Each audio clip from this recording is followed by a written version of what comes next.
Sir सबसे पहले तो आपकी शख्सियत के बारे में हम लोग जानना चाहेंगे, थोड़ा इंट्रोडक्शन करवाएं। शख्सियत उसकी है, ज़ात उसकी है, हम लोग तो काम करने वाले हैं। हमें सब जानते हैं कि मैं दयाल सिंह कॉलेज में पढ़ता था 78, 79 और मैं 328 नंबर मेरा मेंबरशिप। मैंने इस जगह को खंडहर और झाड़ जंगाल में देखा।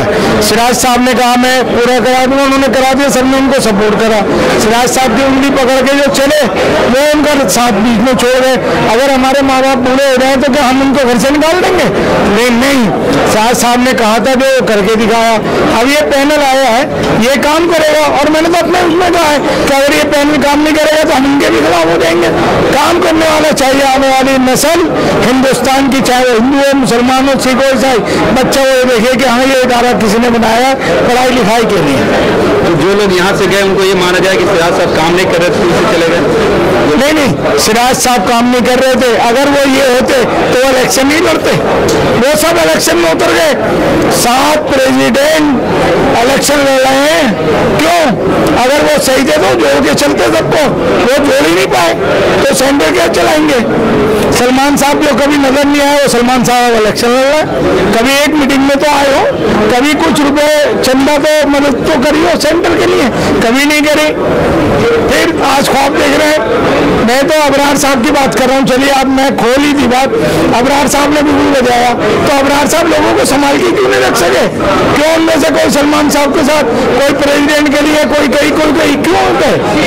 ये कहना चाह रहा हूँ मैं आपको चैनल से। सिराज साहब पे ये इल्जाम है कि वो अपने पैनल के लोगों को उसके लिए काम नहीं करने देते, उनको बोलने की आज़ादी नहीं देते, इसकी वजह से लोग बागी हो जाते हैं। बिल्कुल गलत बात है, ऐसा नहीं हुआ।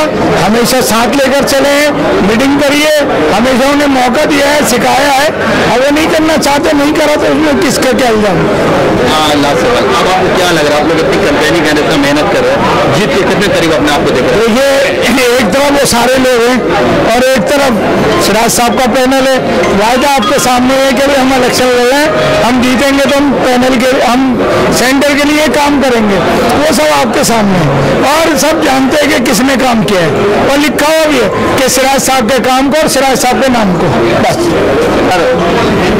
लगभग 10-15 दिन हो चुके हैं आप लोग कैंपेनिंग कर रहे हैं, मुखालिफ अपोजिशन वाले भी कर रहे हैं। अब हाल में अपने आप को कहाँ तक देखते, जो कैंपेनिंग की, जो मेहनत की है सारे को लेकर? मुझे लगता है कि हम लोगों का कोई मुकाबला ही नहीं है दूसरे लोगों से, क्योंकि जो सिराज साहब का काम है सेंटर के लिए, उस सेंटर के लिए काम किया सिराज साहब ने पिछले 20 सालों में।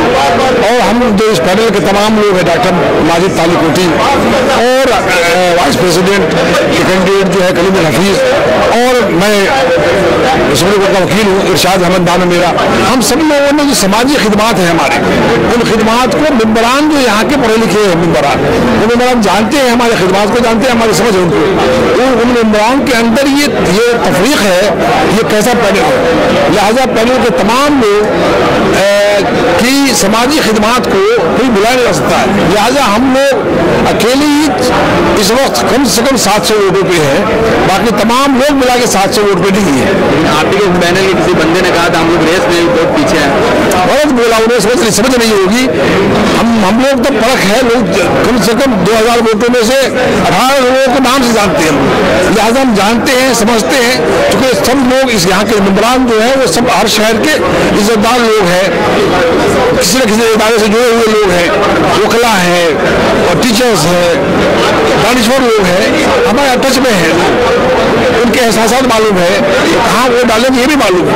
लिहाजा मुझे उम्मीद है कि हम लोग इस वक्त 700 से ज़्यादा वोटों पे हैं और वो तमाम चारों कैंडिडेट मिला के, चारों पैनल मिला के भी 700 के आसपास है। लेकिन आपके पैनल वाले पे ये भी इल्जाम लग रहा है कि सिराजुद्दीन साहब जब प्रेसिडेंट थे तो उस टाइम वो अपनी पावर का गलत फायदा उठा रहे हैं, आप ऐसा कह रहे हैं? ऐसा कोई काम उन्होंने नहीं किया जिससे ऐसा लगा हो कि फायदा उठाया हो।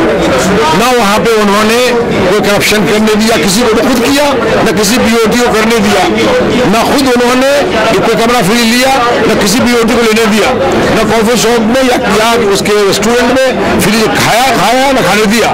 लिहाजा कोई भी ऐसा काम सिराज साहब ने नहीं किया। साथ में सफाई सुथराई से कम्प्रोमाइज नहीं किया। तो सिराज साहब के लिए वहाँ मशहूर है कि सिराज साहब ने इसको सेंटर को करप्शन फ्री रखा, साफ सुथरे पे 1 नंबर पे रखा और सेंटर की बका के लिए काम किया। लिहाजा ये कंट्रीब्यूशन वो सेंटर के मेंबरान बुलावे नहीं बुलाते। सर सारी बातें एक तरफ, आप लोग जिस तरह मेहनत कर रहे हैं वो सारी चीज़ को हम एक साइड में रख के अगर हम अपोजिशन वाले को देखते हैं, अपोजिशन वाले का ये इल्ज़ाम है कि जो लोग जब मैंने सवाल किया कि आपके पैनल में तो बागी लोग आए बगावत करके आए, तो उनका जवाब ये था कि आखिर क्यों आए, कि सिराज साहब के अंदर जब लोग थे तो उनको न खुल के कुछ काम करने दिया जा रहा था, ना उनको बोलने की आज़ादी थी, इसलिए वो लोग आए। मतलब पूरी जिंदगी जो है आप कुछ न कुछ बने रहे और आखिर में कह देना कि हमें काम नहीं करने दिया गया, बोलने नहीं दिया गया, तो काम तो इतना हुआ है इंडिया इस्लामिक कल्चरल सेंटर में कि उसमें काम के पीछे तो सब कामयाब थे। जो वोटर्स ने, मेंबर्स ने जो इतने दिनों तक उनको ताज पहनाया था, वो काम के ऊपर ही तो पहनाया था, सिराज साहब के काम के ऊपर पहनाया था। सिराज साहब अकेले नहीं, पूरी टीम की ताकत थी। लेकिन ठीक है कि हर किसी की अपनी ख्वाहिशें होती है। जब सिराज साहब की उम्र के वजह से वो प्रेसिडेंट नहीं लड़ रहे, तो हर इंसान को लगा कि मैं भी प्रेसिडेंट बन सकता हूँ, तो इसलिए वो सब लोग मैदान में हैं। तो जाहिर सी बात है कि जब आप इलेक्शन में होते हैं तो एक दूसरे के खिलाफ कुछ बोलते हैं, नेगेटिव चीज़ लाते हैं। तो ये तो सदा की बात चली आ रही है, चाहे पार्लियामेंट का इलेक्शन हो, विधानसभा का हो, हर जगह की बात है। तो किसी के खिलाफ बोलना, किसी की बुराई करना, ये सब एक आम बात है।